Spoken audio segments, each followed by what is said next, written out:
भारत में लगभग 8 से 10 करोड़ लोगों को हार्ट से संबंधित बीमारियां हैं, जिसमें लगभग 50 लाख लोगों को हार्ट अटैक आता है और 50 में से 30 लाख लोगों की हार्ट अटैक से मौत होती है। भारत में एक साल में 30% लोग हार्ट की बीमारी से मरते हैं। इसी को ध्यान में रखते हुए मुंबई के भक्ति वेदांता अस्पताल में एक कार्यक्रम आयोजित किया गया,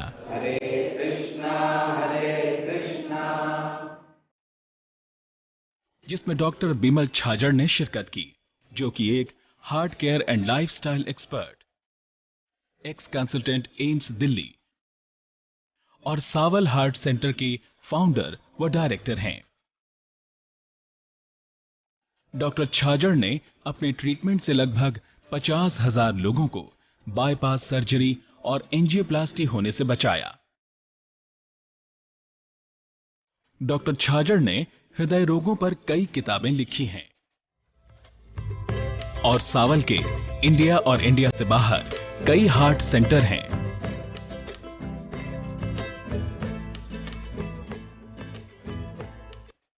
जहां बिना चीरफाड़ के हार्ट की बीमारी का इलाज किया जाता है।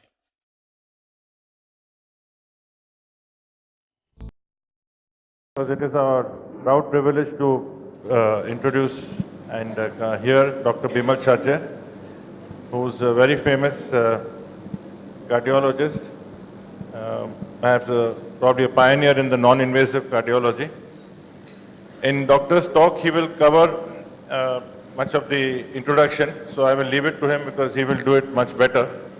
But I can only say that apart from being an excellent communicator, in my personal interaction over the last 3 years, what is most impressive is the consistency with which he follows, the conviction which he follows, and the tens of thousands of patients whom have actually benefited just by not only his own conviction but by his own example that he follows. So this is one of the rare cases where we see someone who actually is implementing it in his own life. So I'd like to introduce Dr. Chhajjar to start the talk. Hare Krishna. Today I must tell you it's a very nice hall. I did not expect such a big hall and such a good crowd. So I definitely feel very enthusiastic about giving this talk. I'm going to talk to you about heart disease. Today the number of heart patients in India is supposed to be about 7 crore. 7 crore patient है और ये माना जाता है next 3-4 साल में ये करीब 10 करोड़ आ जाएगी। 10 crore people having heart problem. अगर मैं इंडिया की पॉपुलेशन को इसके संग डिसेक्ट करूं, इंडिया में पॉपुलेशन टुडे सपोजली 100 करोड़, मान लेते 2-3 साल में 120 करोड़ हो जाएगी। Now out of 120 crore, let us cut down those who are not heart patients below 25. Below 25 we don't expect a heart patient to become a heart patient. So below 25 अगर सबको निकाल दूं तो करीब करीब 40 करोड़ निकल गया। अब 80 करोड़ रह गए। इसमें यह देखा जाता है लेडीज लोगों में हार्ट की बीमारी नहीं होती है, बहुत कम होती है। 10 अगर हार्ट के पेशेंट हो तो उसमें से 9 मेल होते हैं, 1 लेडी होती है। तो अगर वो 40 करोड़ लेडीज लोग को निकाल दूं तो अब रह गए 40 करोड़ एडल्ट मेल और उसमें से 10 करोड़ हार्ट पेशेंट। आप समझ रहे हैं इसका मतलब क्या है? Every 4th adult individual is going to become a heart patient from few years from now. और इंडिया ऐसे में भी वर्ल्ड में अभी टॉप मोस्ट है हार्ट की बीमारी में, सबसे ज़्यादा हार्ट की बीमारी इंडिया में है। और मैं समझता हूँ ये बीमारी सबसे इम्पॉर्टेंट बात है, ये प्रिवेंटेबल है, ये बीमारी को रोका जा सकता है, इसको क्योर किया जा सकता है और वो भी पूरे बॉडी को इंज्योर करे बगैर, बिना ऑपरेशन के, बिना बाईपास, बिना एंजियोप्लास्टी के। और इसी के लिए पिछले 15-20 साल से मैं रिसर्च कर रहा हूँ, इसी के ऊपर लेक्चर्स देता हूँ। I must thank mister Rishikesh Mafatlal जिन्होंने मेरे को आज यहाँ पे आपके सामने बुलाया है, and I think all of you must also thank him for the same. An organisation जिसका नाम हमने रखा है science and art of living, it's called SAAOL. I am going to talk to you on 3 subjects. First is what is heart disease. आपको क्या लगता है heart की बीमारी के बारे में आपको जानना चाहिए नहीं जानना चाहिए? यस, डॉक्टर तो जानते ही है, पर आपको जानना बहुत जरूरी है। आम आदमी अगर हार्ट की बीमारी इतनी कॉमन बीमारी है इसको तो जानना चाहिए। So my first job would be to explain कि आपको हार्ट की बीमारी होती क्या है। अच्छा, हार्ट की बीमारी होने के बाद आदमी ये भी जानना चाहेगा सर ये बीमारी होती क्यों है, ये बताइए, कारण बताइए, हार्ट की बीमारी होती क्यों है, कि वो कारण को हम हटा लेंगे कि बीमारी ना हो। So this is the second topic, cause of heart disease, what are the causes जिसकी वजह से हार्ट की बीमारी होती है। And third topic I am going to talk is heart attack. Heart का पेशेंट सबसे ज्यादा डरता है हार्ट अटैक से।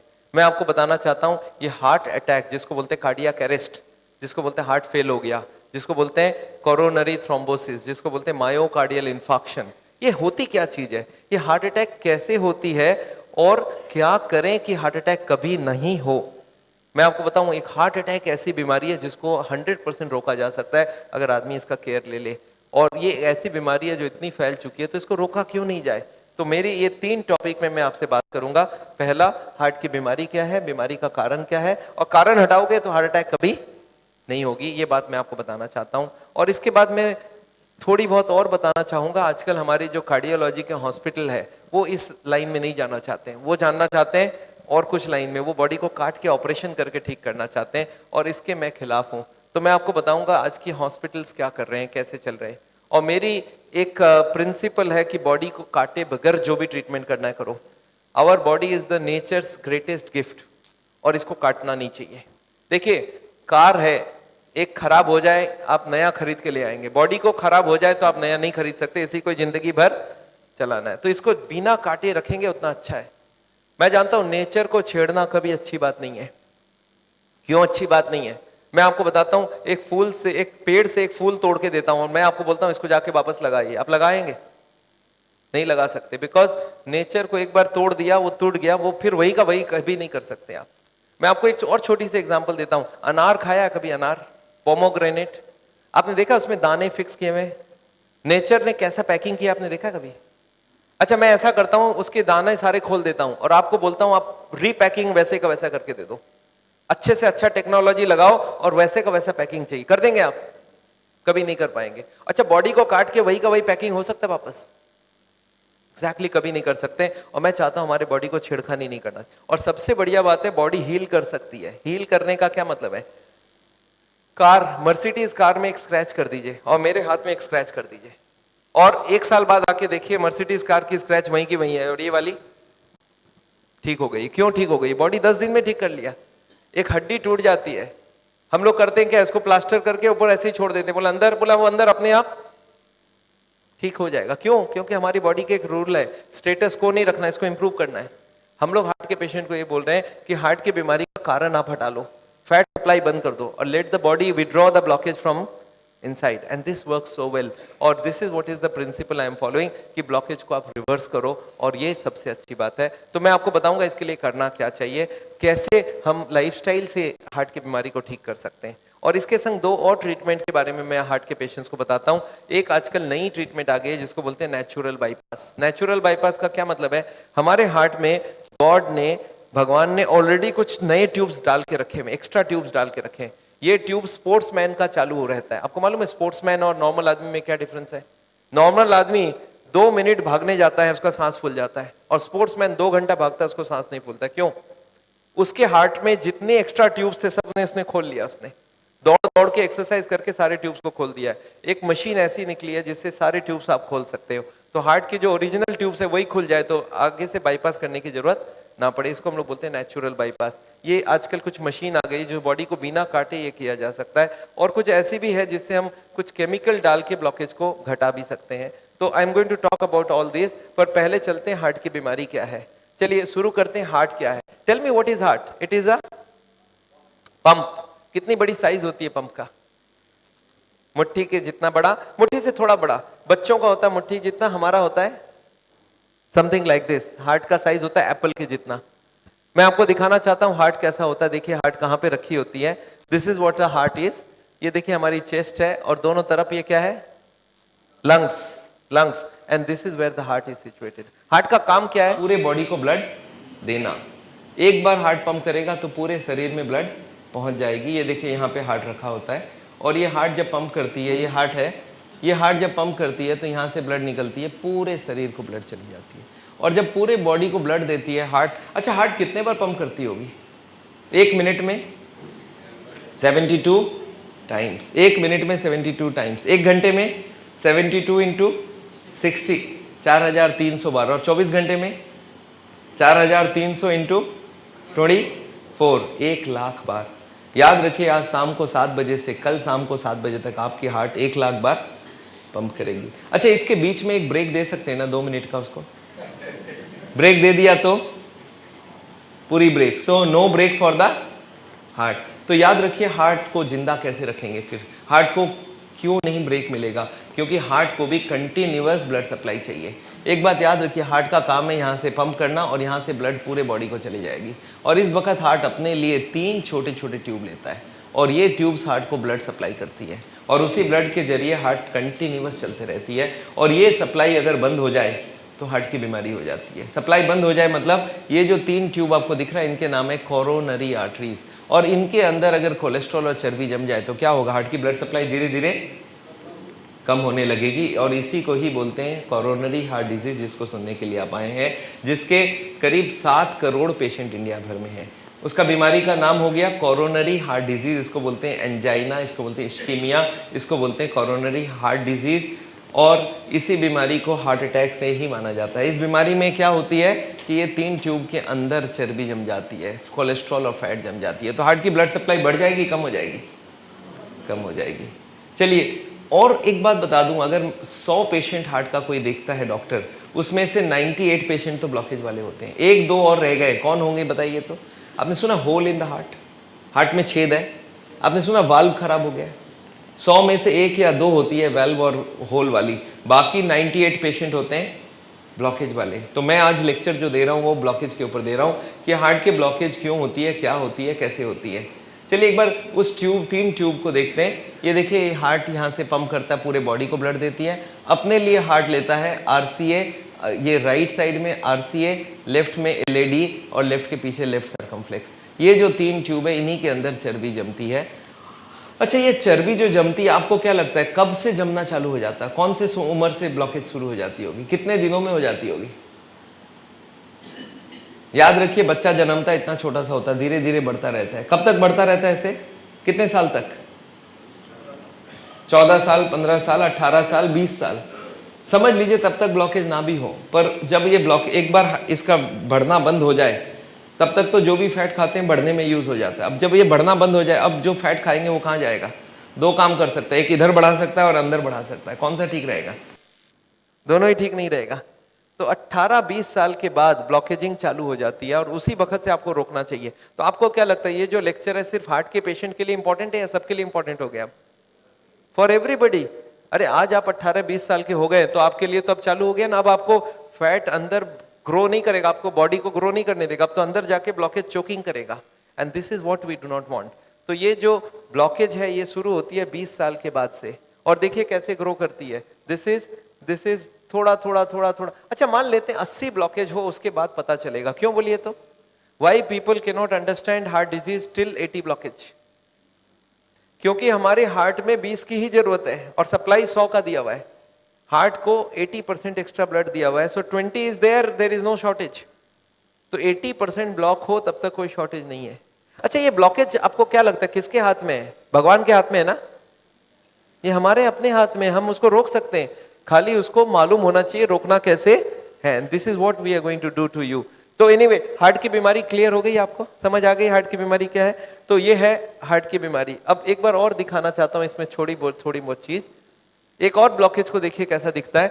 This is a 0 blockage, this is 80% blockage, 20 is open. अच्छा इस आदमी को बैठे बैठे तकलीफ होगी क्या? नो, ही से सब बैठे बैठे मैं घूमने में भी दिक्कत नहीं है, स्पीड लूंगा मैं तब मेरे को यहाँ पे छाती में दर्द होगी, अदरवाइज आई एम कंफर्टेबल। तो ये है हार्ट का पेशेंट। अच्छा इस ब्लॉकेज में एक चीज आपको और दिखाना चाहता हूं। ये जो ब्लॉकेज है ये किस चीज से बनी हुई है? घी, तेल, मक्खन खाया आपने ना?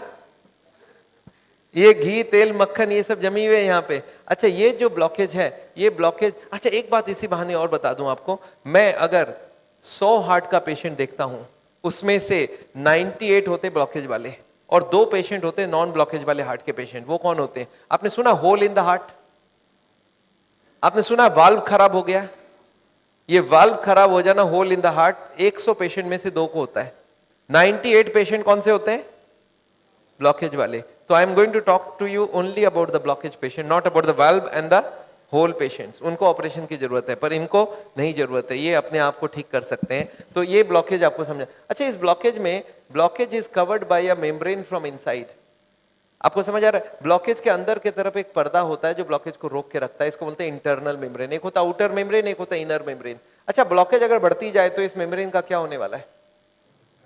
मेम्ब्रेन स्ट्रेच करेगा और एक दिन मेम्ब्रेन फट जाएगा। इस फटने को याद रखिएगा, मैं आगे आपको समझाऊंगा इसके बारे में। पर अभी हार्ट की बीमारी क्या है, क्लियर हो गई सबके दिमाग में? ब्लॉकेज मोर देन 80% और सो। अच्छा, इसमें तकलीफ क्या होती है? पेशेंट पूछता है, डॉक्टर साहब इस ब्लॉकेज के बीमारी में तकलीफ क्या होती है? इस तकलीफ को आपको दिख रहा है तकलीफ क्या है? This is called angina. This is called angina. क्या तकलीफ होती है इसमें? देखिए तो क्या क्या तकलीफ हो सकती है। These are the problems when you have angina. इसमें क्या क्या तकलीफ होती है? देखिए, पेन और heaviness on the left side of the chest. छाती के लेफ्ट साइड में पेन और भारीपन, या तो पेन या तो भारीपन होगी। और ये कब बढ़ेगी? जब चलेंगे तो बढ़ेगी, रुक जाएंगे तो ठीक हो जाएगी। 80 ब्लॉकेज है, अभी बैठे बैठे पेन नहीं है, स्पीड लेने गया तब दर्द हुई और रुक गया तो दर्द ठीक हो गई। और कुछ लोग बोलते हैं this pain can left go to the left arm. कुछ लोग बोलते हैं वर्स आफ्टर फूड, खाना खाने के बाद ये पेन ज्यादा होती है। और कुछ लोग बोलते हैं पेन नहीं होती है, अनइजीनेस होती है, burning sensation in the centre of the chest होती है। कुछ लोग बोलते हैं धड़कन तेज हो जाती है, palpitation. And some people have breathlessness. और बहुत रेयर केसेस में right side pain, shoulder pain, jaw pain, sweating, back pain, ये सब हो सकती है। तो ये सब सिम्टम्स हो तो क्या समझ जाए? Blockage is already more than 70-80%। अच्छा, पक्का किया जा सकता है क्या? Yes, people want to know कि सर इसके बाद क्या करने से पक्का हो जाए कि हार्ट की बीमारी है। तो चलिए पक्का करते हैं। कैसे होगा? 3-4 चीज कर सकते हैं। पहला चीज बहुत सिंपल होता है, उसको मैं बोलता हूँ सिम्टम्स। हार्ट के पेशेंट को मैं यूजुअली बोलता हूँ यहां से भाग के वहां तक जाइए, वापस आइए। बोलता भागने नहीं सकता, जब मैं भागूंगा तो यहाँ पे दर्द होगी। गैस का पेशेंट बोलेगा मुझे भगा लो, मुझे कोई प्रॉब्लम नहीं है। पर हार्ट का पेशेंट बोलेगा ना, whenever I increase my speed I get a chest pain. इसका मतलब वो हार्ट का पेशेंट है। इसके बाद मैं एक और टेस्ट करा सकता हूं, उसका नाम है सॉर्बिट्रेट बिलो द टंग। आपने नाम सुना सॉर्बिट्रेट टैबलेट? जीभ के नीचे रखी जाती है। एक हार्ट का पेशेंट बोलता है मैं चलता हूं मुझे दर्द होता है। मैं बोला रुक जाओ, रुक के मैंने बोला आप बैठ जाओ, और एक उसके जबान के नीचे सॉर्बिट्रेट रखा है। अब बोला 5 मिनट बाद चल के देखो, बोलता है अब कोई दर्द नहीं है। तो क्या समझ जाऊं? ये हार्ट का पेशेंट ही है। ये 50 पैसे में ये टेस्ट हो सकता है। पर इसके बाद नेक्स्ट टेस्ट में जाना होगा। ये साइंटिफिक टेस्ट है, इसको बोलते हैं ECG। आपने कराया कभी? पेशेंट लेट जाता है, यहाँ पे लीड स्वीट लगाते हैं, हाथ में पैर में स्ट्रैप लगाते हैं, बटन दबा देते हैं, ग्राफ निकल आती है। एंड ग्राफ सोज प्रॉब्लम, तो हार्ट की बीमारी है। पर ये देखा जाता है 90% ECG नॉर्मल आती है। ब्लॉकेज है पर ECG नॉर्मल है। क्यों बोलिए तो? एक मेरा पेशेंट बोलता है मैंने 20 बार ECG कराया, वो सारे नॉर्मल आए। मैंने बोला कब कराया? बोलता हर महीने तो कार्डियोलॉजिस्ट एक ECG कराते हैं। बोलते आपकी नॉर्मल आई है। मैं बोला ECG कराते वक्त आपको चेस्ट में पेन थी? बोलता नहीं, तब तो मैं लेटा रहता हूं। मैं बोला पेन कब होती है? बोला चलने में पेन होती है, सीढ़ियां चढ़ने में पेन होती है। तो कैसा ECG कराना होगा? चल के ECG कराना होगा। इसका क्या नाम है? Stress test, treadmill test. इसमें क्या करते हैं, ECG लगा देते हैं और यहाँ पे कंप्यूटर में ECG देखते रहते हैं। अब पेशेंट को बोलते हैं अब चलो। और चलने में क्या करना है आपको याद है? हमारी हार्ट की जरूरत कितनी है? 10%, 20% और 30%। बैठे बैठे 10, चलते वक्त 20, दौड़ते वक्त 30। तो उसको बोलते चलो पहले धीरे चलना, फिर स्पीड से चलना, फिर दौड़ा देंगे। और तीनों क्रॉस कर गए तो क्या मतलब हो गया कि 30% उसके पास है। वो हार्ट का पेशेंट नहीं माना गया। बट सपोज चलते चलते स्पीड लेते ही उसकी ECG में फर्क आ जाए तो क्या समझ गए? वो हार्ट का पेशेंट कंफर्म्ड हो गया। क्लियर है आपके दिमाग में? एक नई टेस्ट आ गई है जिसका नाम है CT कोरोनरी एंजियोग्राफी। इसमें आपको को एडमिशन का जरूरत नहीं है। Within 5 minutes they can tell you how much blockage is there, and this is called CT, non invasive CT angiography. और ये आजकल आ गई है। इसमें क्या करना है, इस टेबल पे आप लेट गए, टेबल मूव करेगा इनसाइड, यहाँ पे कैमरा घूमेगी और एक इंजेक्शन देंगे, and within 2 minutes you will know how much blockage is there.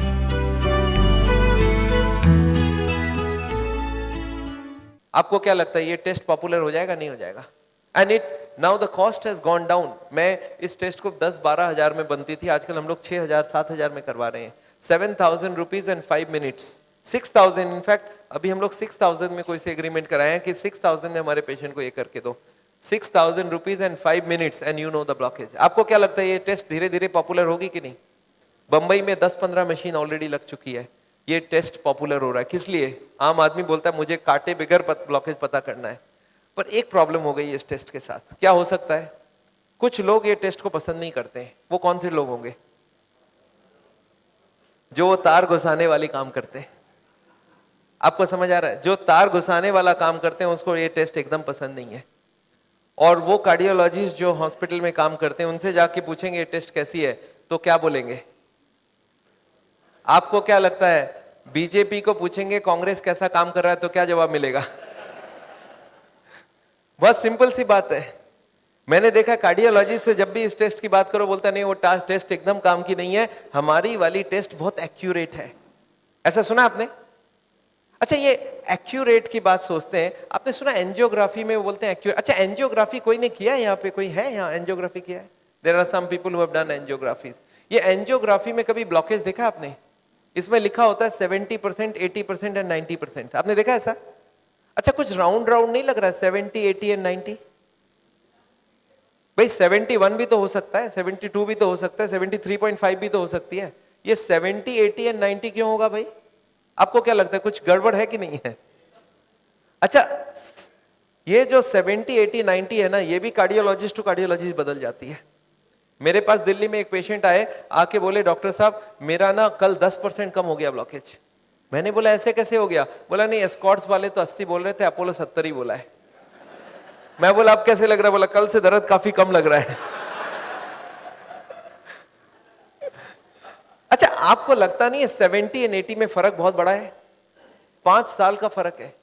तो एंजियोग्राफी इतनी एक्यूरेट है कि 70-80 के बीच में डिस्टिंग्विश नहीं कर सकती है। इसका मतलब क्या है कि बहुत एक्यूरेट कोई टेस्ट नहीं है। 5 साल आगे की और 5 साल बाद की आप बता नहीं सकते हो एक एंजियोग्राफी करके, वो भी डॉक्टर टू डॉक्टर 5-10% इधर उधर हो जाती है। तो ये टेस्ट का इतनी कोई एक्यूरेसी है नहीं। So I would always want a normal angiography, this CT angiography, जहां पे बॉडी को काटने की कोई जरूरत ना पड़े। एनीवे, तो हार्ट की बीमारी क्या है, ये पहला चैप्टर हमारा करीब करीब क्लोज हो गया। अब हम लोग चलते हैं नेक्स्ट चैप्टर में, ये बीमारी होती क्यों है, what is the reason of heart disease. Let's see what is the reason of heart disease. मैं आपको सारे रीजन पहले लिख के दे देता हूं। It is called multi factorial. Multi मतलब एक नहीं, मल्टी मतलब मेनी फैक्टर्स आर देयर। एक फैक्टर नहीं है, multi factors are there and there are about 15 factors, 15 reasons for heart disease. एक एक करके सारे रीजंस को मैं पढ़ना चाहता हूं आपके पास। देखिए, तो इसमें कुछ कुछ आपको मालूम है क्या? कुछ कुछ मालूम है आपको already, you already know some of them, but let us go one by one. First is high cholesterol. सुना आपने कोलेस्ट्रॉल? सबने सुना है cholesterol, everybody has heard, but what is this? It's a fat, ये डिपॉजिट करती है। अब हमको बताइए इस फैट को कौन से खाने में मिलता है? Which food is full of cholesterol? Which food do you think is full of cholesterol? Yes,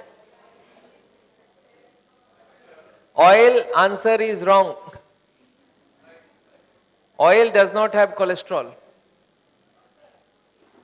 मैं आपको बता दूं, जिंदगी भर के लिए याद रख लीजिए, कोलेस्ट्रॉल का एक ही सोर्स होता है फूड में, that is called animal food.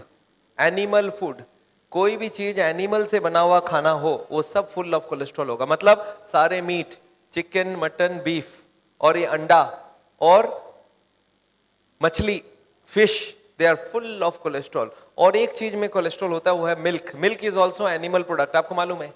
पर मिल्क में एक ब्यूटी है। क्या ब्यूटी है? मिल्क को आप बॉयल कर लीजिए और फ्रिज में ठंडा करने दे दीजिए तो इसकी जितनी फैट होती है ऊपर जम जाती है आके, और उसको उठा के आप फेंक दीजिए, फिर से उबाल लीजिए, फिर से फ्रिज में ठंडा कीजिए, फिर एक मलाई जमेगा लेयर। ये 2-3 बार निकाल दिया तो मिल्क पीने लायक फिर भी हो जाती है। तो मिल्क अगर पीना है तो मलाई निकाल के पीना है। और अगर बाकी जितने भी एनिमल फूड है वो सारा का सारा नहीं खाना चाहिए। और मैं आपको बताऊं एनिमल फूड, हाँ लोग ये, अच्छा आपने देखा है ये प्लांट फूड जितने हैं, नो प्लांट फूड है एनी कोलेस्ट्रॉल।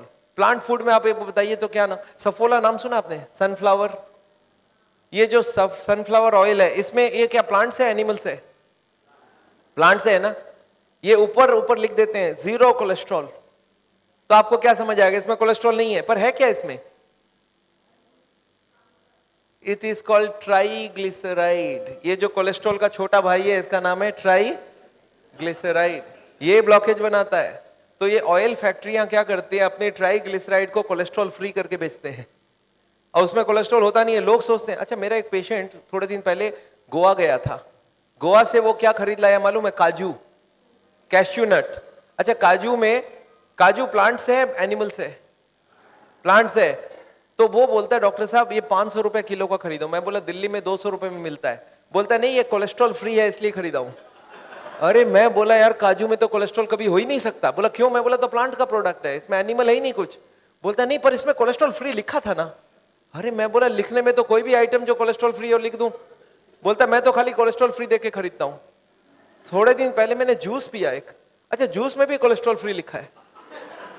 मैंने बोला यार जूस में कोलेस्ट्रॉल फ्री क्यों लिखा? बोलता सर लिखने के बाद से बिक्री बढ़ गया है।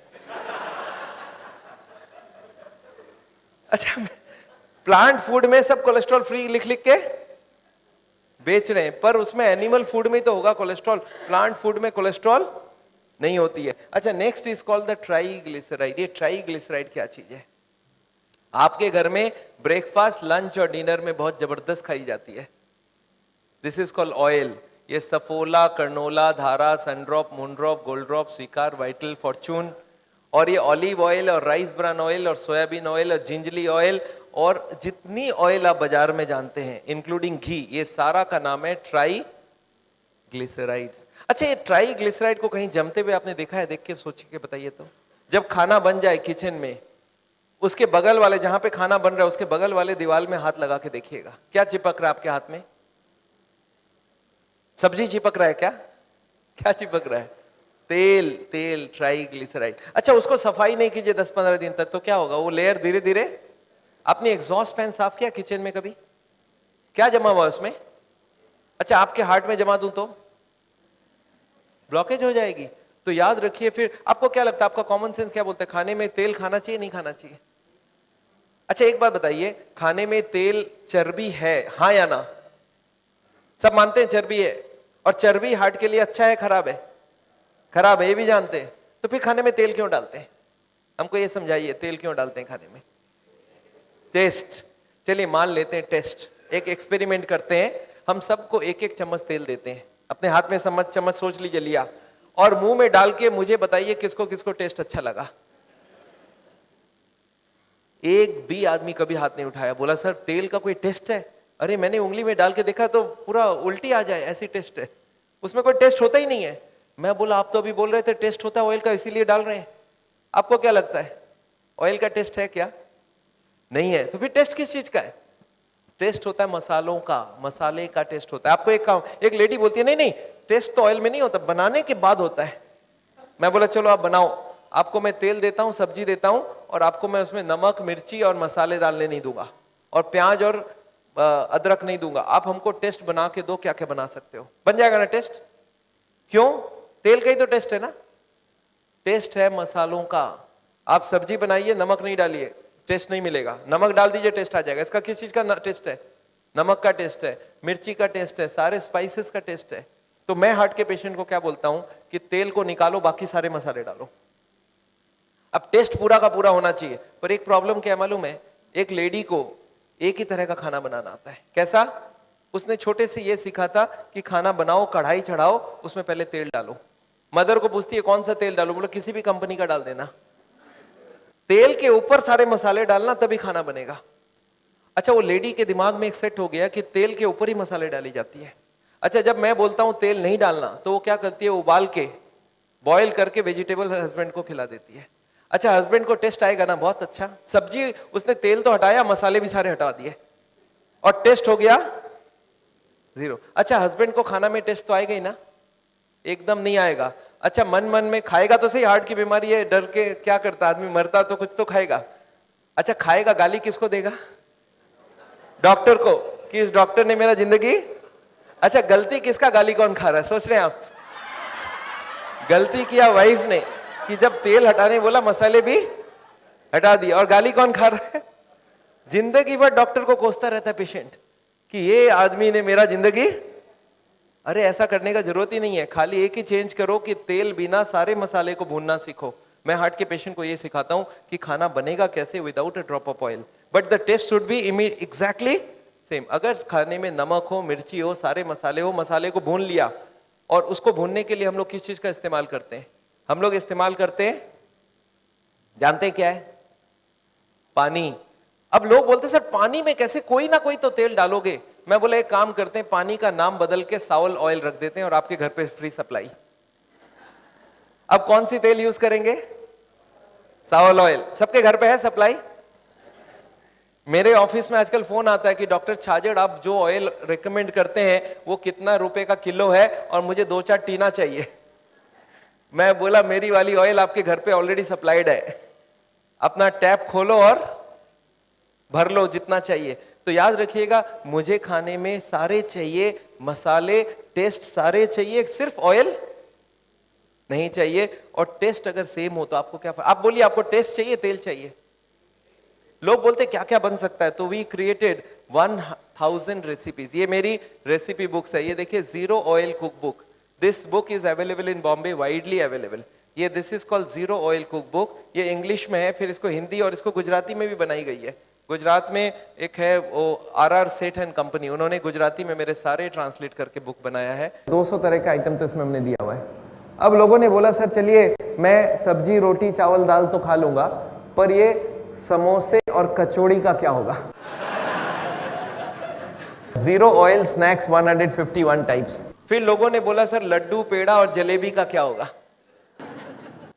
देन वी क्रिएटेड 150 मिठाइयां, sweets without a drop of oil. फिर लोगों ने, साउथ इंडियन वालों ने बोला हमारा क्या करेंगे, तो हमने 150 तरह के साउथ इंडियन डिशेस बनाए without a drop of oil. And than zero oil थाली, थाली में सारे आइटम जीरो ऑयल होना चाहिए। टेस्ट अगर सेम है, मसाले अगर सारे प्रेजेंट है, सिर्फ एक ही तो चीज निकाल रहा हूं ऑयल, वही चर्बी है, वही ब्लॉकेज बनाता है। तो आपको समझ आ रहा है कि इसका कंसेप्ट क्या? हमारी है जीरो ऑयल फूड। तो दो चीज मोटी मोटी बात आपको समझ आ गई, एक तो कोलेस्ट्रॉल जो कि है नॉन वेजिटेरियन फूड में, और एक है ट्राइग्लिसराइड जो है तेल में। अब आदमी ये भी पूछता है मुझे, डॉक्टर साहब आपको क्या लगता है हमारे बॉडी में तेल की जरूरत है कि नहीं है? मैं बोला हाँ ये तो जरूरत है। तो फिर कहां से आएगा? मैं बोला भगवान ने उसकी बंदोबस्त पहले से करके रखी है। हर खाने के अंदर थोड़ी थोड़ी तेल डाल के रखी है।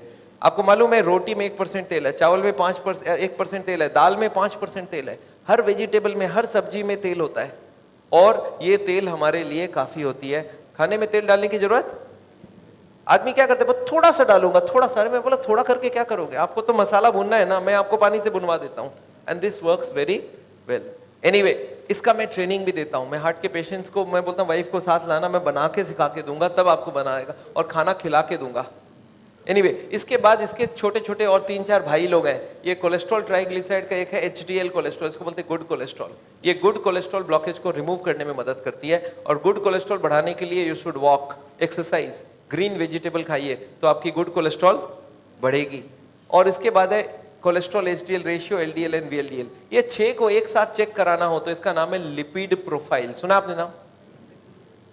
मेरा ब्लड में कितनी कोलेस्ट्रॉल है, ट्राइग्लिसराइड है, you can not say unless you take my blood and check, examine it. तो कोई भी आदमी को बाहर से, चेहरे से आप नहीं बोल सकते कितनी उसकी लिपिड प्रोफाइल है। पतला दुबला आदमी है, कोलेस्ट्रॉल 300 है, पॉसिबल है? हमें 130 चाहिए, उसका 300, उसको हार्ट अटैक हो गया, पतला दुबला आदमी है। रिमेंबर, कोलेस्ट्रॉल बॉडी के हिसाब से नहीं, ब्लड के अंदर जितनी कोलेस्ट्रॉल होगी उतनी डिपोजिशन होती जाएगी। So we do not want cholesterol in the blood. कुछ लोग ऐसे होते हैं जो जेनेटिक होते हैं। जेनेटिक सुना आपने? जेनेटिक, जेनेटिक मतलब क्या? ये देखा गया पिताजी को हार्ट की बीमारी है, बेटे को भी हार्ट की बीमारी बन रही है। ये क्यों होता है? ये इसलिए होती है कि पिताजी के ब्लड में कोलेस्ट्रॉल ज्यादा था। कहां से आया ब्लड में? बोला पिताजी खूब ज्यादा फैट खाते थे, प्लस उनके लीवर में बहुत ज्यादा बनती है। अगर पिताजी के लीवर में ज्यादा कोलेस्ट्रॉल बन रहा है तो बेटे का भी बनावट वैसे ही है, उसके भी लीवर में बहुत ज्यादा कोलेस्ट्रॉल बन रहा है। तो बेटा क्या करे, पिताजी को चेंज करे या कोलेस्ट्रॉल को चेंज करे? तो जेनेटिक्स यू कांट चेंज, तो क्या चेंज कर सकते हैं आप? कोलेस्ट्रॉल को चेंज करो। तो अगर कोई को जेनेटिक भी है तो कोलेस्ट्रॉल और ट्राइग्लिसराइड को कम कर दोगे तो जेनेटिक्स भी नल एंड वॉइड हो जाएगी। ये देखा गया बेटा का भी कोलेस्ट्रॉल, बेटा खा भी नहीं रहा है कोलेस्ट्रॉल वाला food, but still the cholesterol is high because the liver is manufacturing lot of cholesterol for the sun. And sun cholesterol को कम कर सकता है। एक तो खाने में सारे मीट वीट बंद करें, और दूसरा वो कोलेस्ट्रॉल कम करने की दवाई ले ले। चलिए 2-3 चीज हो गई। Next is high blood pressure. हमारा नॉर्मल ब्लड प्रेशर कितनी होनी चाहिए? 120/80। अब ये रूल है कि इससे ज्यादा ब्लड प्रेशर अलाउड नहीं है। I have seen lot of people 140/50 है, बोलते हैं हाँ ये तो चलता है। अभी कुछ नहीं चलता है। याद रखिएगा हमारा ब्लड प्रेशर अगर ज्यादा रहेगा ब्लॉकेज जल्दी होगी। क्यों होगी सोच सकते हैं आप? ब्लड प्रेशर ज्यादा है ब्लॉकेज क्यों होगी? मैं आपको समझाता हूं। ये एक सरफेस है, इसमें मैंने मारा, कुछ हुआ क्या? सरफेस को कुछ हुआ? कुछ नहीं हुआ। क्यों? इसको धीरे से मारा। अच्छा हथौड़ा लेके मारूं तो फिर डैमेज हो जाएगा। जितनी प्रेशर ये ले सकता है वहां तक कोई प्रॉब्लम नहीं है, उसके बाद ज्यादा प्रेशर दोगे तो डैमेज हो जाएगा। हमारी हार्ट की ट्यूब 120 प्रेशर के लिए बनी है और इसमें 140 का धक्का मारेंगे तो क्या होगा? वो डैमेज्ड होगा। और डैमेज्ड एरिया में ब्लॉकेज। आप फ्लोर लीजिए और फ्लोर में हथौड़ा मार लीजिए 10 जगह और धूल डाल दीजिए, धूल कहाँ जमेगा? जहां जहां डैमेज हुआ है। तो जबकि कोई का भी ब्लड प्रेशर हाई होगा तो उसका ब्लॉकेज होने का चांस बहुत बढ़ जाती है। So please don't increase your blood pressure. 120/80 उसके लिए सॉल्ट कम करना है, उसके लिए वजन कम करना है, उसके लिए खाना 0 ऑयल का खा सकते हैं, उसके संग वॉकिंग करना, उसके संग आपको सिगरेट छोड़ देना, ये सब बहुत जरूरी है। सिगरेट, मैंने ब्लड प्रेशर के ऊपर एक किताब लिखा है कि how to reduce the blood pressure without दवाइयाँ। एनीवे, इसके बाद हो गया ब्लड शुगर। जिनको भी हाई ब्लड शुगर है उनका ब्लॉकेज बनने के चांस ज्यादा है, क्योंकि हाई ब्लड शुगर से ब्लॉकेज बहुत जल्दी बन जाती है। इसके बाद है स्मोकिंग, सिगरेट, बीड़ी, जर्दा, गुटखा। ये बहुत खतरनाक होता है, हार्ट के लिए तो सबसे ज्यादा खतरनाक होता है।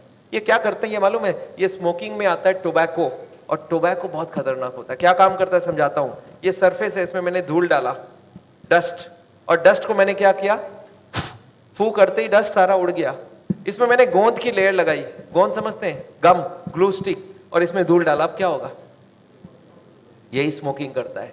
जो लोग स्मोकिंग करते हैं उनके ट्यूब अंदर से स्टिकी हो जाती है और उसमें कोलेस्ट्रॉल जा जाके जम जाती है। तो आपको क्या लगता है, स्मोकिंग अच्छी हुई खराब हुई? बहुत ही खराब बात हुई। एक मेरे को जर्दा खाने वाला मिल गया। आजकल जर्दा की बड़ी चलन चलती है, जर्दा गुटखा। वो बोलते डॉक्टर साहब मैं, आप ठीक बात बोलते हैं, जर्दा गुटखा एकदम नहीं खाना चाहिए। मैं बोला आप तो खाते हो? बोलता नहीं, मैं तो मुंह में रख के मुंह से गिरा देता हूँ। मैं बोला कल से जेब में रख के गिराया करो। बोलते थे मजा नहीं आता है। याद रखिए ये जर्दा यहीं से अब्जॉर्ब हो जाता है, मुंह से ही अब्जॉर्ब हो जाता है।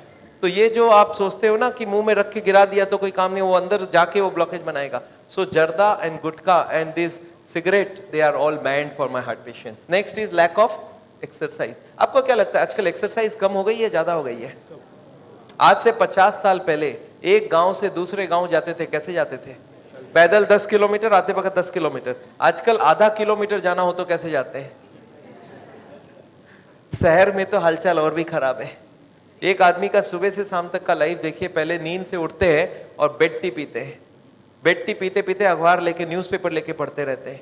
न्यूज़पेपर पढ़ते पढ़ते फिर टीवी खुल जाता है, टीवी में ब्रेकफास्ट न्यूज़ देखते हैं, फिर नहा धो लेते हैं, नहा धो के नाश्ता किया अच्छे से। अच्छा अब क्या काम कर, अब तक कितनी एक्सरसाइज हुई? नील। अच्छा इसके बाद अब कहाँ जाएंगे?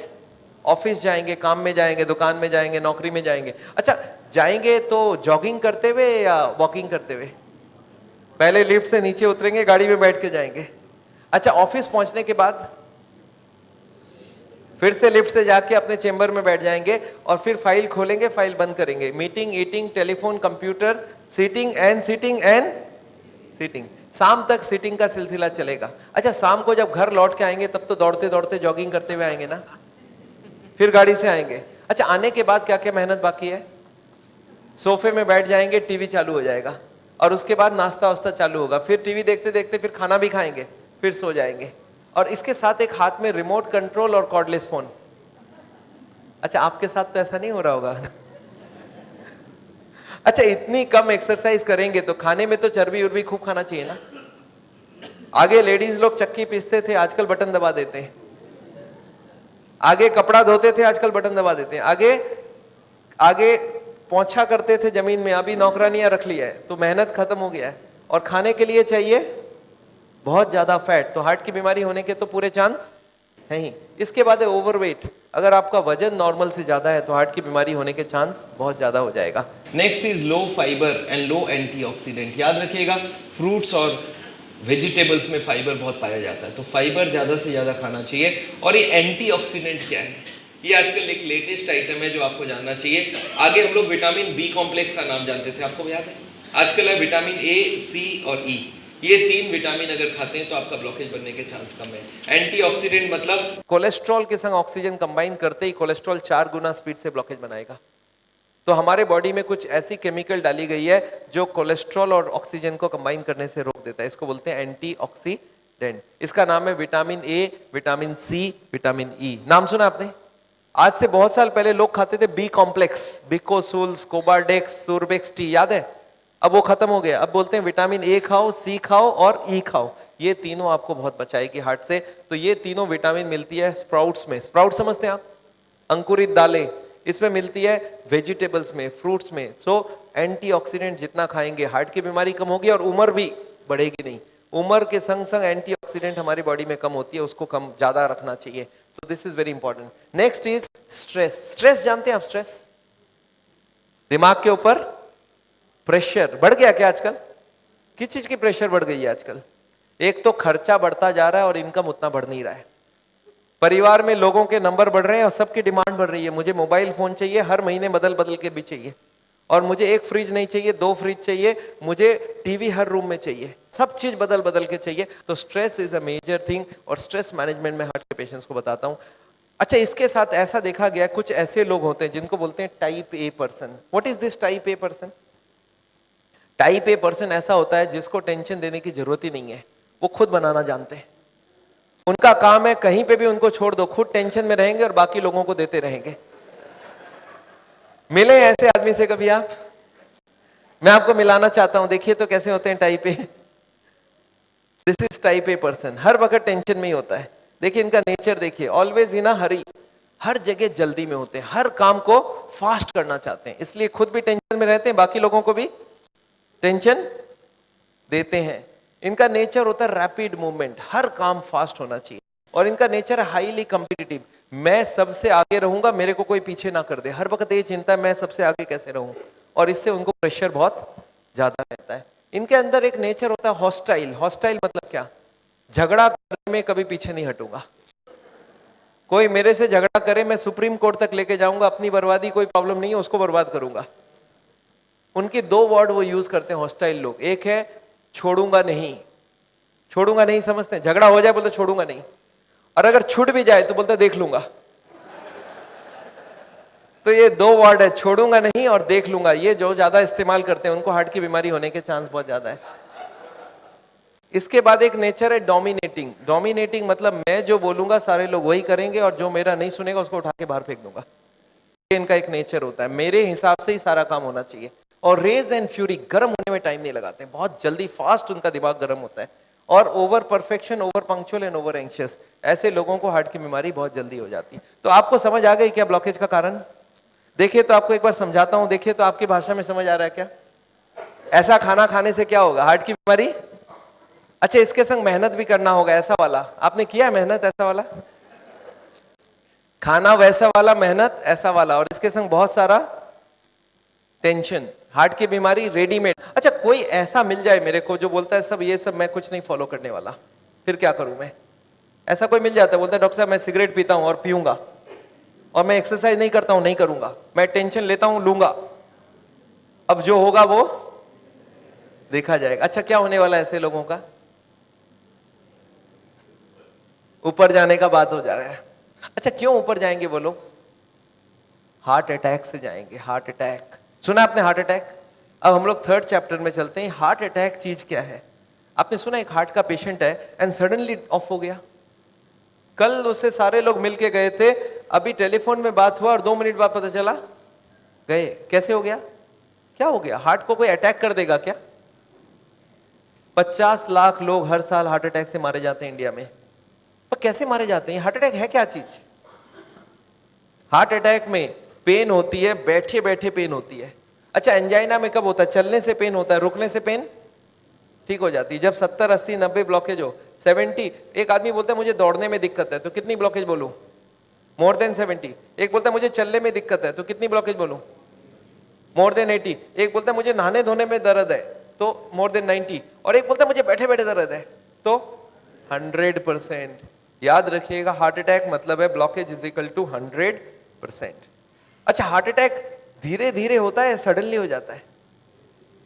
सडनली हो जाता है, सडनली अभी का अभी हो गया हार्ट अटैक, 5 मिनट पहले मिला, 5 मिनट बाद खत्म हो गया, हार्ट अटैक हो गई। कैसे हो जाता है आपको याद है? अब देखिए एक बार, अच्छा एक आदमी हार्ट का पेशेंट है, उसकी कितनी ब्लॉकेज है? 80 ब्लॉकेज है, उसको हार्ट अटैक करना, 100 ब्लॉकेज ले जाना, कितने साल बाकी है अभी उसको?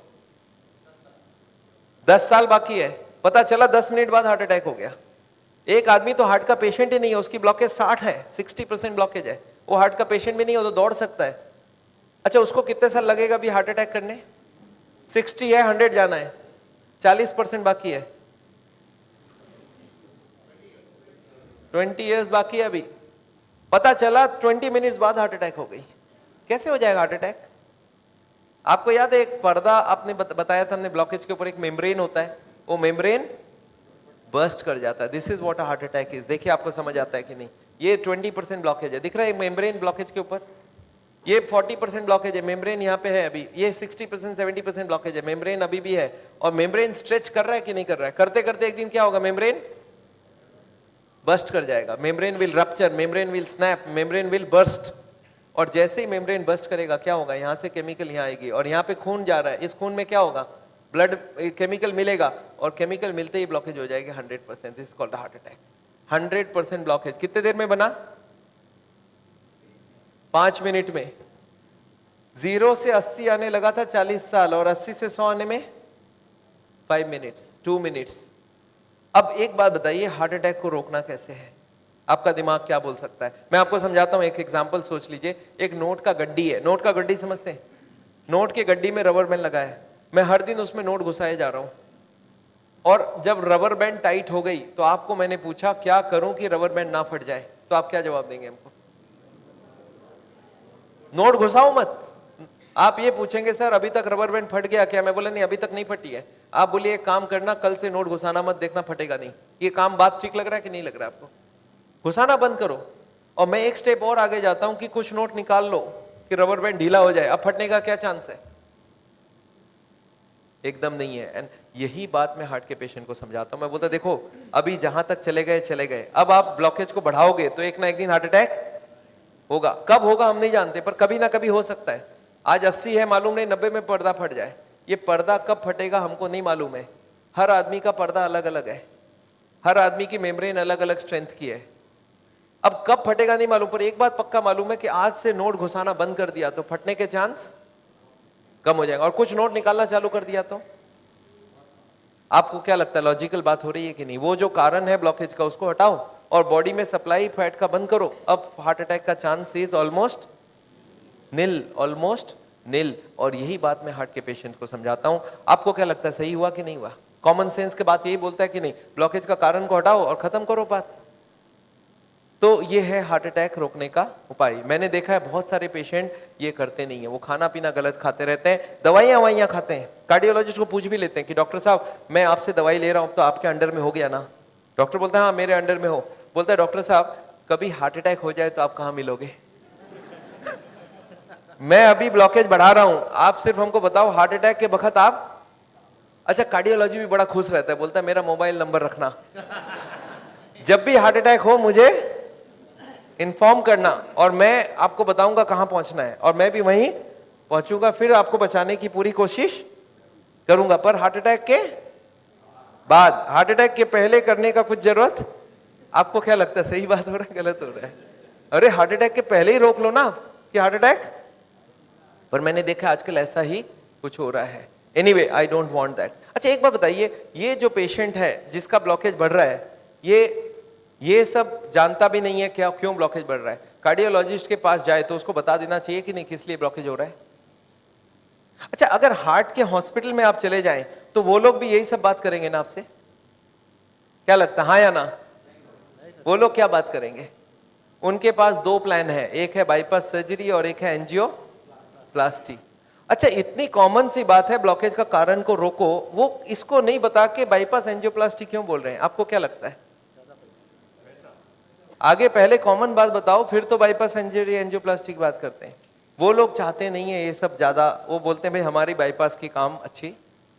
अच्छा वो लोग कैसे ले जाते होंगे आपको उस तरफ, मैं आपको समझाना चाहता हूं कैसे ये सिस्टम बन गया कि वो बाईपास एंजियोप्लास्टी की तरफ चले जाते हैं आदमी। मैं आपको समझाता हूं। एक आदमी है, ऑर्डिनरी आदमी है, खाने में खूब चर्बी खाता है, उसको क्या मालूम इससे ब्लॉकेज होता है, सिगरेट उगरेट पी रहा है। एक दिन चलते चलते वो देख रहा है जब मैं स्पीड लेता हूं मेरे को यहाँ पे दर्द हो जाती है, फिर मैं रुक जाता हूं दर्द ठीक हो जाती है। कितनी ब्लॉकेज है? 80। चलने में स्पीड लेते ही दर्द हो रहा है, जब वो दादर चढ़ता है सीढ़ियां चढ़ता है उसको दर्द होता है, तो कितनी ब्लॉकेज हो गई? 80। अच्छा वो बताएगा क्या किसी को?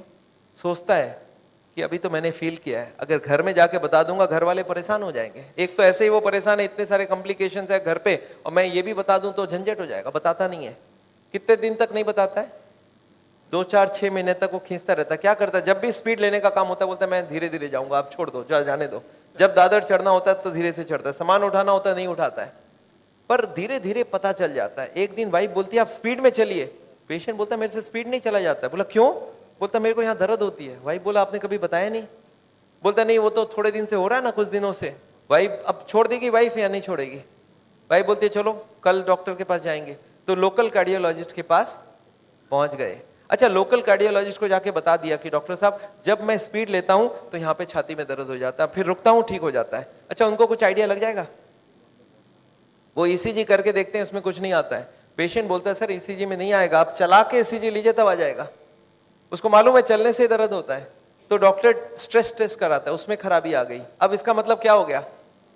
हार्ट की बीमारी है या नहीं है? ऑलमोस्ट पक्का हो गया। अब कार्डियोलॉजिस्ट क्या बोलते हैं? बोलते देखो आपको हार्ट की बीमारी हो गई है। पेशेंट घबरा जाता है, बोलते सब क्या करूं? बोलते एक काम करो, मैं एक हॉस्पिटल का नाम लिख के देता हूं, उसमें चले जाओ, और एक कार्डियोलॉजिस्ट का नाम लिख के देता हूं, उसके पास चले जाना, और वहां पे वो जाके एंजियोग्राफी करेंगे, उससे पता चलेगा ब्लॉकेज है या नहीं है, और उसके बाद वो बाईपास सर्जरी एंजियोप्लास्टी जो भी बोलेंगे वो सब करवा लेना। पेशेंट बोलता है इसका मतलब वो सब करा लो। बोला हाँ जो भी निकलेगा उस हिसाब से करा लेना। पेशेंट बोलता है सर और कोई बात? बोला एक काम कर देना मेरा, उनको बता देना मैंने ही आपको वहां पे भेजा है। अच्छा इसका भी कुछ फायदा है ना? अच्छा अब आप कहां चले गए नेक्स्ट डे? पेशेंट पहुंच गया हार्ट के हॉस्पिटल में, कार्डियोलॉजिस्ट को बता दिया कि मैं स्पीड लेता हूं मेरे को छाती में दर्द होता है। कार्डियोलॉजिस्ट को कुछ समझ आ गया क्या? उनको बहुत अच्छे से समझ आ गया, एक नया पेशेंट आ चुका है। अच्छा वो बोलते नहीं ऐसा, वो क्या बोलते हैं? वो बोलते हैं मेरे को डाउट है ये ब्लॉकेज है या नहीं है। अच्छा पेशेंट खुश हो जाता है। पेशेंट बोलता है वो डॉक्टर तो मेरे को डरा ही दिया था, बोलता हार्ट की ब्लॉकेज है, और ये बड़ा डॉक्टर ये बोलता है मेरे को डाउट है। पेशेंट बोलता है मेरे को हार्ट की बीमारी हो ही नहीं सकता। अरे मैं कभी कोई गलत काम किया ही नहीं, सिगरेट तो बहुत लोग पीते मैं भी पीता हूं, और चर्बी उर्बी तो बहुत लोग खाते मैं तो थोड़ी बहुत ही खाता हूं। तो पेशेंट क्या सोचता है कि कुछ निकलेगा तो नहीं, डॉक्टर ठीक ही बोल रहा है, कुछ मिलेगा ही नहीं। पेशेंट बोलता है सर कोई उपाय है, पता चल जाए ब्लॉकेज कितना है। कार्डियोलॉजिस्ट बोलते हैं बस एक एंजियोग्राफी कर लेते हैं, आपको देख लेते हैं है या। अच्छा पेशेंट मान जाएगा नहीं मान जाएगा? पेशेंट बोलता है सर कोई भी टेस्ट हो मैं तैयार हूं, आप बोलो क्या क्या कराना है। बोलते नहीं आपको एडमिट करके आपके अंदर एक तार घुसाएंगे और उसमें जान भी जाने की चांस है। अच्छा पेशेंट फिर भी नहीं चाहता है कुछ, तो बोलते बिना तार घुसाए कुछ कर लीजिए ना, आप पता करना है ना ब्लॉकेज, कर लीजिए आप। कार्डियोलॉजी बोलते नहीं एंजियोग्राफी बिना कुछ नहीं पता चलेगा। अच्छा एंजियोग्राफी हो जाएगा नहीं हो जाएगा?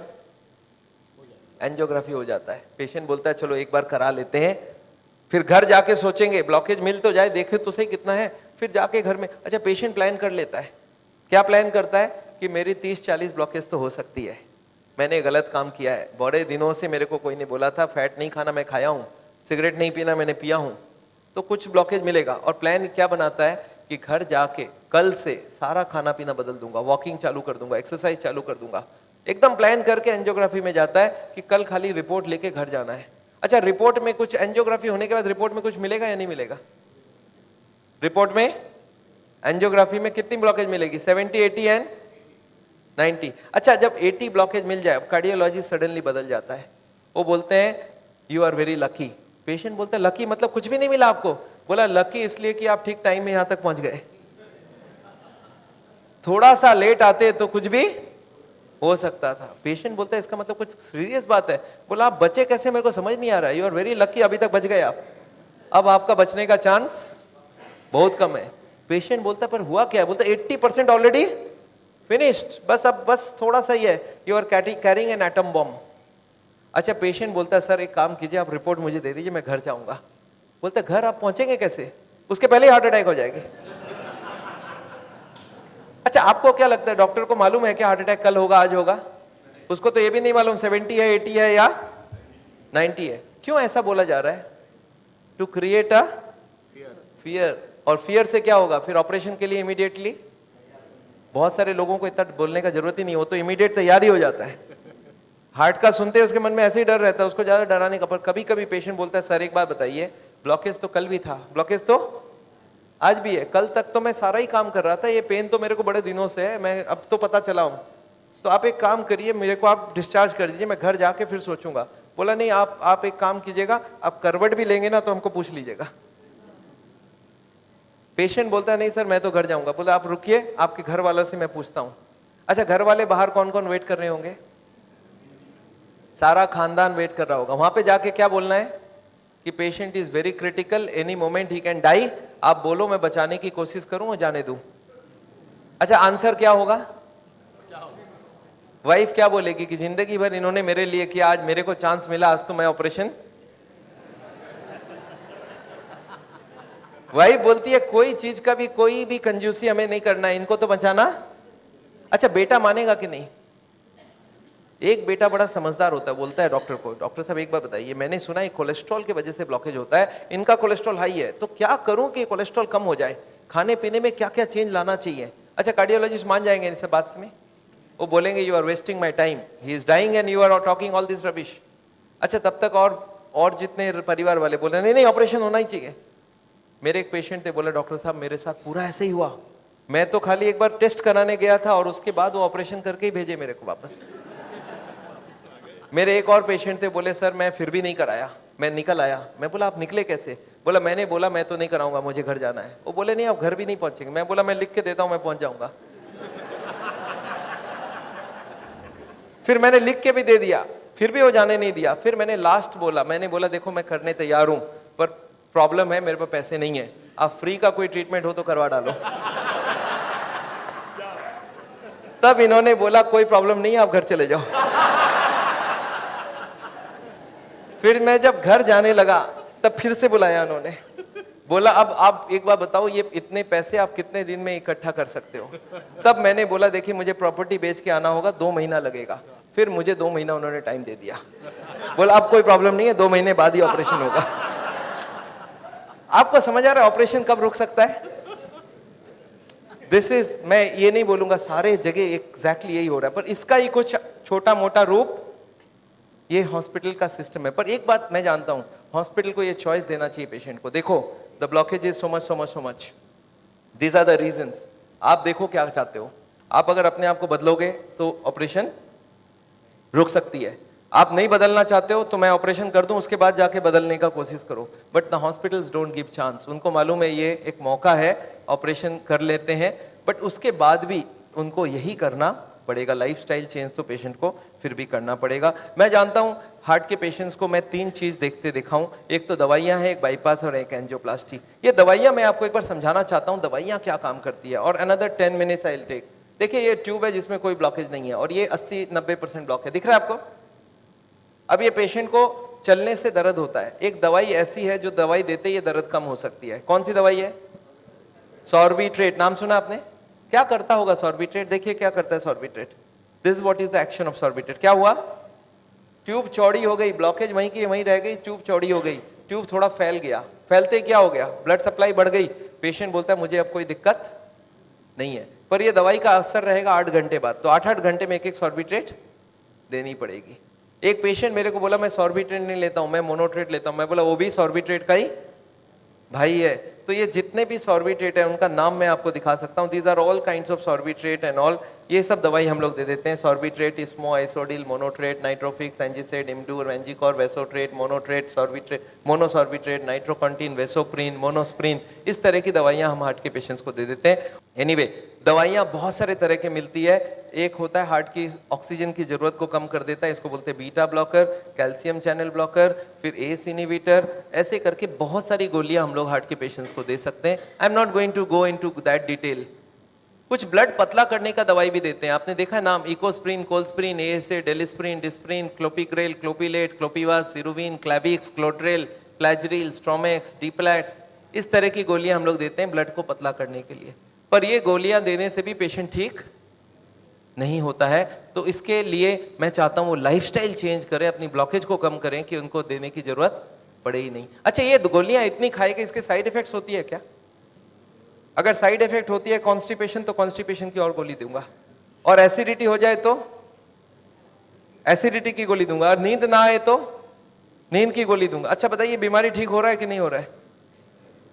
आई एम नॉट कीन, मैं जानता हूं दवाई आज जरूरत है, पर कल दवाई की जरूरत ना हो उसका बंदोबस्त करना बहुत जरूरी है। इसके बाद चलते हैं, ये एंजियोग्राफी क्या चीज है। हॉस्पिटल में जाते हैं, एंजियोग्राफी करते हैं, और ये एंजियोग्राफी मुझे पसंद क्यों नहीं है मैं आपको बताना चाहता हूं। This is what is the problem with angiography. एक तार आपके पूरे बॉडी को स्क्रैच करके हार्ट तक लेके जाना है। ये तार यहां से जो घुसेगी, 1 metre wire is inserted into the body till it reaches the heart. It is a blind procedure. Blind मतलब क्या? आप घुसा दो, ये अंदर जाती जाएगी, और अगर अटक गई तो वापस खींच के फिर से ट्राई करना होगा। मतलब वो अंदर स्क्रैच करेगा ही करेगा, पूरे बॉडी को स्क्रैच करती है। वो लिखवा लेते हैं कि अगर हार्ट अटैक हो गया तो मेरी कोई जिम्मेवारी नहीं है, और ये पूरे बॉडी को ये पंक्चर भी कर सकता है। मैंने ऐसे ऐसे पेशेंट देखे हैं कि एंजियोग्राफी के वक्त ही डेथ हो गई। एंजियोग्राफी में पैर को काटना पड़ा अल्टीमेटली, क्योंकि वो पैर की ट्यूब को डैमेज कर दिया। तो एंजियोग्राफी मैं नहीं चाहता हूं। और उसके बाद क्या होगा? इनएक्यूरेसी अबाउट द रिपोर्ट, और उसके बाद pressure from the cardiac doctors for the next operation. Patient को लगता है मेरे को इमरजेंसी हो गया, बट इमरजेंसी प्रिसिपिटेट कराया जा सकता है। एनीवे, ये एंजियोप्लास्टी जो है, ये दो ऑपरेशन, दो चीज वो लोग करते हैं, एक एंजियोप्लास्टी, एक बाईपास सर्जरी। मैं एंजियोप्लास्टी 2 मिनट आपको समझाना चाहता हूं। What is this angioplasty? एक स्टेंट लगाते हैं, सुना आपने नाम? एक रिंग लगा देते हैं हार्ट में। What is this? Let me explain what is this. पिछले 20 साल में ये जो एंजियोप्लास्टी है, ये बार बार फेल किया और बार बार इसको सक्सेस बताया गया। पहले आई थी बैलूनिंग, बैलून एंजियोप्लास्टी। उसके बाद बहुत सारे तरह के एंजियोप्लास्टी आई, ऑर्डिनरी स्टेंट आई, फिर गोल्ड स्टेंट आई, फिर रोटा ब्लेडर आया, रेडियो एक्टिव स्टेंट आई, लेजर एंजियोप्लास्टी आई, आजकल चल रहा है ड्रग कोटेड स्टेंट। पर ये सारे के सारे फेल हुए हैं। क्यों फेल हुए, एक बार समझाना चाहता हूं। देखिए, ये बैलूनिंग क्या चीज है? याद है आपको एंजियोग्राफी के वक्त तार अंदर घुसाई थी, वो कहां तक गई थी? हार्ट तक, यहां तक तार आई थी। इस तार के ऊपर ये बैलून होता है। इस तार को थोड़ा सा धक्का मारते हैं। कभी कभी कार्डियोलॉजिस्ट तार को अंदर रख के ही बाहर आ जाते हैं, आके बोलते हैं देखो तार अंदर है, बोलो तभी खोल दूं। आप बोलते हैं चलो खोल दो, कितने लगेंगे? 2 लाख लगेंगे। 2 लाख दे दिया। अब ये तार को ये लोग धक्का देते हैं थोड़ा और, तो तार की जो बैलून है ये बीचों बीच आ जाती है ब्लॉकेज में। अब इस बैलून में पानी डालना होता है। ये बैलून ऐसा होता है, इसमें पानी डालते ही बैलून फूल जाती है। अच्छा, पानी कैसे डालेंगे? आपने होली में बैलून फुलाया एक सिरिंज से? सिरिंज में पानी ले लो, सिरिंज को दबा दो तो बैलून के अंदर पानी घुस जाए। तो बाहर से सिरिंज से पानी डालेंगे तो बैलून क्या होगा? फूल जाएगी। फूलते ही ब्लॉकेज कहां गई? साइड में दब जाएगा, ऊपर कंप्रेस्ड हो जाएगी, नीचे कंप्रेस्ड हो जाएगी। अच्छा, ये बैलून को जब पानी निकाल लेंगे तो क्या होगा? बैलून को वहां पे 2-4 सेकंड से ज्यादा नहीं रख सकते, क्योंकि हार्ट अटैक हो जाएगी, 100 हो जाएगी ब्लॉकेज। तो बैलून में पानी डाला और सिरिंज से वापस पानी खींच लिया। जैसे पानी खींचा, बैलून वापस चिपक गई, तार को पकड़ के बाहर निकाल लिया। Angioplasty is over. आपको समझ आ रहा है क्या करना पड़ा? ये तार यहां थी, इसी को थोड़ा आगे किया, बैलून डाल, पानी निकाल लिया और ब्लॉकेज वापस। अच्छा, ब्लॉकेज वापस आ जाएगी नहीं आ जाएगी इसके बाद? क्या लगता है आपको? This is elastic. इलास्टिक समझते हैं आप? ये लोहा या पत्थर नहीं है, इलास्टिक है। और जैसे ही बैलून निकाल लिया, ब्लॉकेज वापस आने लग गई। थोड़े साल बाद यही कार्डियोलॉजिस्ट मान गए बैलूनिंग काम की नहीं है। पहले क्लेम किया था बैलूनिंग एक बार कराओगे जिंदगी भर चलेगी, फिर मान गए काम की नहीं है। फिर क्या हो गया? फिर वो बोले इसमें स्टेंट लगाना होगा। What is this stent? Look at this, this is the blockage. दिख रहा है आपको येलो कलर की? और इसके अंदर एक बैलून डाल दिया।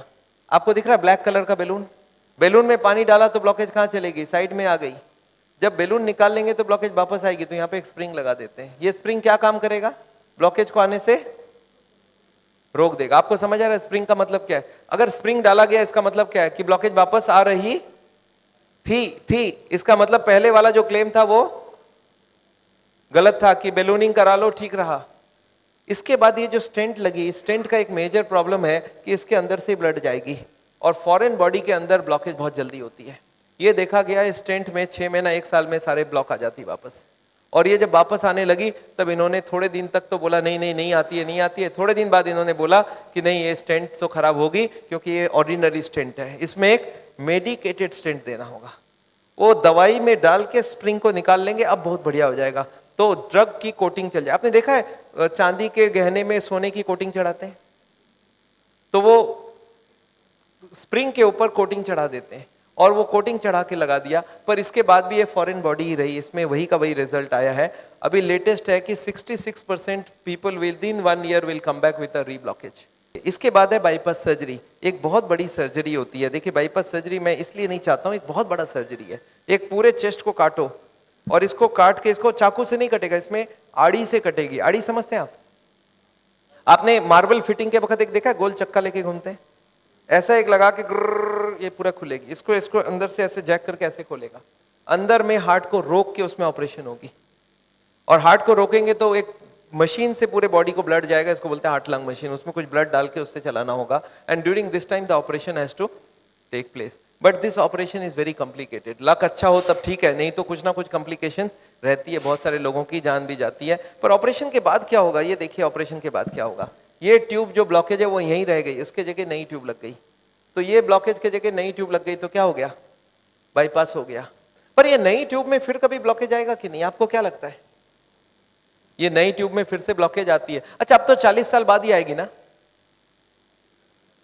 पिछले बार कितने साल लगी थी आपको याद है? देखिए एक वाई का जवाब सोच के देखिए, ओरिजिनल ट्यूब में कितने साल में ब्लॉकेज हुई थी? 20 से 40 साल। तो कितनी स्पीड रही? 2 से 4%, 6% पर ईयर। और एंजियोप्लास्टी के बाद अगर 2 साल में वापस रीब्लॉकेज होती है तो कितने साल हो गई? 40% पर ईयर। और बाईपास के बाद अगर 5 साल में रीब्लॉकेज आती है तो 20% पर ईयर।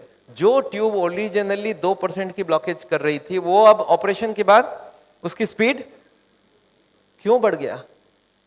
क्योंकि अब वो ओरिजिनल नहीं रहा। हमारी बॉडी को जब तक ओरिजिनल रखो तब तक अच्छी बात है। हमारे प्राइम मिनिस्टर ने भी 2 बाईपास कराई है, एंजियोप्लास्टी 5 स्टेंट लगाई है, पर मैं जानता हूं उसके बाद भी तो फिर से कराना पड़ा। एक बार कर लिया, दूसरी बार कराए, कब तक करा सकता आदमी? और मैं जानता हूं बॉडी में एक बार कॉम्प्लिकेशन कराना, उनके लिए तो चलो बहुत बड़ा टीम लगेगा, हर आदमी के लिए इतनी बड़ी टीम नहीं भी लग सकती है और इतना बड़ा ऑपरेशन नहीं भी कर सकते ठीक से। पर मैं जानता हूं अगर ऑपरेशन बिना ही हमारी काम बन जाए, अगर हम लाइफस्टाइल को ही चेंज करके कर सकते हैं तो हम ऑपरेशन क्यों करवाएं? And this is what is the contention. Nevertheless मैं हार्ट के पेशेंट को एक ही चीज समझाता हूं कि ब्लॉकेज अगर रिवर्स करना है तो उसके लिए थोड़ा आपको एक्यूरेसी करना होगा। What is this accuracy? You understand? This is the accuracy. इस पिक्चर को आपने देखा है, इसमें एक्यूरेसी लिखा है। कितना एक्यूरेसी है इसका मतलब? मैं आपको समझाता हूं। ये एक ड्रम है, ये ड्रम में मैं पानी भरना चाहता हूं और इसमें 15 छेद है। आप बताइए कितनी छेद बंद करने से ड्रम भरेगी? याद है 15 कारण है। अब इसमें से कितने को कंट्रोल करूं कि ड्रम भर जाए? सारे को करना होगा। अच्छा मैं हार्ट के पेशेंट्स को क्या देखता हूं, उनको कुछ मालूम भी नहीं है इसके बारे में। वो क्या बोलते हैं, मेरा कोलेस्ट्रॉल कंट्रोल है, ट्राइग्लिसराइड ज्यादा है, शुगर कंट्रोल है, बीपी ज्यादा है। मैं बोला ऐसे नहीं चलेगा, सारे होल बंद चाहिए मुझे। बोलते मैं थोड़ा थोड़ा करूं तो कैसा चलेगा? मैं बोला थोड़ा थोड़ा से काम नहीं चलेगा। बोलते मेरा बीपी कम किया हूं पर पूरा कम नहीं कर रहा हूं, 120 नहीं ला रहा हूं, 140 ही रखा हूं। मैं बोला नहीं चलेगा, मुझे सारे फैक्टर्स एक साथ कंट्रोल चाहिए। हाँ इसके लिए शुगर, बीपी, कोलेस्ट्रॉल, ट्राइग्लिसराइड आपसे कम नहीं हो रहा, मैं दवाई देके कम कर देता हूं। पर स्मोकिंग आपको पूरा ही बंद करना होगा, खाने में तेल आपको बंद करना होगा, एक्सरसाइज आपको करना पड़ेगा, ओवरवेट कम करना होगा, खाना पीना में फाइबर ज्यादा डालना होगा। अच्छा ये सब संभव है क्या लोगों के लिए? यस, क्या प्रॉब्लम है? ये तो सिंपल सी बात है, इसको क्यों नहीं कर सकते? क्यों नहीं सिगरेट बंद कर सकते? क्यों नहीं मीट बंद कर सकते? क्यों नहीं तेल घी छोड़ के आप अलग तरीके से खाना बना सकते हैं? तो all these if you do there is no problem. Nevertheless मैं जानता हूं, एक और छोटा सा चीज आपको बताना चाहता हूं। अभी एक और नई जो टेक्नोलॉजी आ गई है, आदमी को मैं सोचता था बिना काटे कुछ हो सके। ये हमारी कुकिंग की क्लास है, this is the cooking class. मैं हार्ट के पेशेंट्स को ट्रेनिंग देता हूं। This is my dietitian teaching cooking, 0 oil cooking to the patients wifes. मैं हार्ट के पेशेंट्स को योगा सिखाता हूं। मैं बोलता हूं कैसे भी करो योगा करो, आप योगा करने की बहुत जरूरी है। उसके साथ उनको क्या करना चाहिए, क्या नहीं करना चाहिए, कितनी सामान उठानी चाहिए, गाड़ी चलानी चाहिए, स्कूटर चलाना चाहिए, ऑफिस जाओ तो क्या प्रिकॉशन लो, दादर चढ़ो तो क्या प्रिकॉशन लो, आगे कौन सी योगा करो, कब तक करो, कौन सी मेडिसिन लो, कब तक लो। एंड फॉर दिस हाँ मैं एक मैगजीन भी निकालता हूँ, इसका नाम है साउल टाइम्स। ये मैगजीन मैं हर महीने निकालता हूँ, दिल्ली से निकलती है, हिंदी और इंग्लिश में। अच्छा आपको एक फॉर्म दिया गया है क्या? ऐसा देखिए तो, have you got a form like this? ये फॉर्म में अगर आप अपनी नाम एड्रेस भर के देंगे तो आपको ये मैगजीन आगे आपको मिलता रहेगा हर महीने। हिंदी में इंग्लिश में दोनों में मैगजीन है। और इसके साथ एक छोटा सा और क्वेश्चन ये रखा है कि यहाँ पे अगर हम लोग ऐसा कोई कैंप करवाएं, So how many people will be interested to join such a camp? एक दिन का या 2 दिन का ऐसा एक कैंप अगर हम करवाएं तो कोई इंटरेस्टेड हो तो प्लीज फिल इट अप. मेरे को लोग बोलते हैं डॉक्टर साहब इतनी सारी बातें अगर कैसे याद रखूंगा. मैंने बहुत मोटी मोटी किताब लिखी है. आदमी बोलता है सर छोटा सा कुछ दीजिए ना कॉपी. तो मैंने एक ऐसी किताब बनाई है जिसका नाम है पॉकेट गाइड. एक 30 रुपीज की किताब है. कोई 2 घंटा बैठ के पढ़ ले तो जितनी बातें मैंने बताई है सब इसमें लिख के रखा है. So this book I have brought over here. मेरे ख्याल से बाकी बुक्स तो मैं नहीं ला सकता हूँ क्योंकि hundreds of books are there. तो मैं ये बुक लाया हूँ. कोई को लगता है कि मैं पढ़ना चाहता हूँ और कोई को पढ़ाना चाहता हूँ. हार्ट के पेशेंट को जरूर पढ़ाइए. 30 रुपीज की गिफ्ट होती है. You can give it to anybody and they will learn things from the book. तो ये बहुत जरूरी है. मैं जानता हूँ, मैं ये मैगजीन पिछले 10 साल से रन करता हूँ and it is gone all over the world.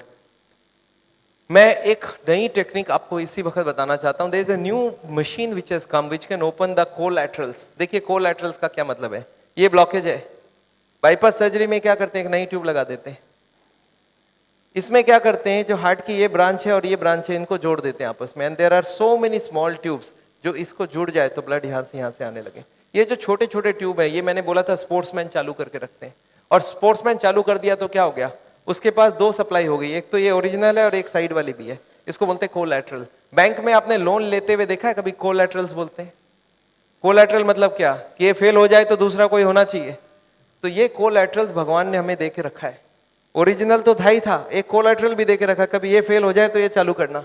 अच्छा ये अगर चालू हो जाए बिना ऑपरेशन के तो इससे अच्छा कुछ नहीं हो सकता. And this is a new machine, new technology which has come. देखिए हमारे मेडिकल साइंस की टेक्नोलॉजी बिना कांटे वाली टेक्नोलॉजी है. ये देखिए ये ट्यूब्स है जिसमें कोई कोलैटरल्स चालू नहीं है और ये है ट्यूब्स के सारे कोलैटरल्स चालू हो गए. आपको समझ आ रहा है डिफरेंस दोनों के अंदर. ये जो छोटे छोटे कोलैटरल्स है ये हमारे सबके पास है और एक मशीन से इसको या तो स्पोर्ट्स करके चालू कर सकते हैं या तो एक मशीन से चालू कर सकते हैं. ये मशीन क्या करती है सोचिए. ये जैकेट्स लगा दिया हमने कफ में, थाई में, बटक्स में और सारे को एक साथ स्क्वीज कर दूं तो क्या होगा, इसकी ब्लड कहाँ जाएगी, बॉडी में ही रहेगी पर कहाँ जाएगी, ये हार्ट के तरफ जाके हार्ट की ट्यूब्स को धक्का देके प्रेशर देके इसको खोलेगी. ये प्रेशर 1-1 घंटे तक 1-1 मिनट इसको हार्ट के संग सिंक्रोनाइज करके दिया जाता है. सिंक्रोनाइज मतलब हार्ट जब पंप करे तो मशीन पंप नहीं करता है. जब हार्ट पंप करके रिलैक्स करने लगे, जब पूरी ब्लड वापस आती है तो वो स्क्वीज करके सारे ब्लड को एक साथ भेजा जाता है. And this goes on. ECG feed होती है कंप्यूटर को. And this machine we have seen now without bypass surgery. आदमी बोलता है मुझे इमीडिएट रिजल्ट चाहिए, तो without bypass this can work very well. तो इसको हम लोग बोलते हैं नेचुरल बाईपास. नेचुरल बाईपास समझ रहे हैं, भगवान ने ऑलरेडी नेचुरल बाईपास हमें दे के रखी है. स्पोर्ट्समैन चालू करके रखा है. तो आप हार्ट के पेशेंट हो, आप चालू करो, आपके पास कोलैटरल आ गई तो ओरिजिनल नहीं भी होगा तो भी काम चल जाएगी. और एक मैं जैसे ही एक और ट्रीटमेंट आई है जिसको हम लोग बोलते हैं बायोकेमिकल क्लीनिंग. ये अभी बहुत अच्छी रिजल्ट आ सकती है. कुछ केमिकल अंदर डाल के ब्लड में उसको अंदर से गला लिया जाए. जैसे किचन में आपने सुना नाली जाम हो जाए तो क्या करते हैं हम लोग, कुछ केमिकल डालते हैं अंदर से. तो ये केमिकल की भी ट्रीटमेंट आजकल चल रही है. बट अभी भी इसका रिजल्ट्स हर आदमी में सेम नहीं आता है, but results are still there. बहुत सारे ऐसे पेशेंट है जो 30-40% तक ब्लॉकेज इससे कम हो सकती है. नेवरदिलेस मैं समझता हूं मैंने बहुत सारा लेक्चर आपको दे दिया है. कोई ने मेरे को बोला था एक बार कि डॉक्टर साहब कभी भी किसी को आधे घंटे से ज्यादा लेक्चर मत दिया कीजिए. मैंने बोला क्यों, बोला आपने स्कूल उसके बाद दिमाग काम नहीं करता है. मैंने बोला क्यों ऐसा बोल रहे हैं, बोलता आपने स्कूल कॉलेज में देखा है कभी भी पीरियड्स 40 मिनट से ज्यादा नहीं रखते हैं, उसमें 5 मिनट आने जाने का वेस्टेज गिन लो, आधे घंटे ही चलेगा दिमाग. मैं बोला पर मैंने देखा आप टीवी देखते हो तो 2-3 घंटा देखते हो एक साथ. बोलते नहीं वो इंटरेस्टिंग हो तो देखते हैं. तो मैं जानता हूं आप हमारे साथ बैठे हैं 2 घंटे के लिए और आपको जरूर इंटरेस्टिंग लगा होगा. मैं फिर से धन्यवाद देना चाहता हूं ये हॉल को अरेंज जिन लोग ने किया उनको, श्री माफत लाल जी को जिन्होंने आपके लिए ये लेक्चर कराया है. और अगर आपको लेक्चर अच्छा लगा है तो उनके लिए फिर से एक बार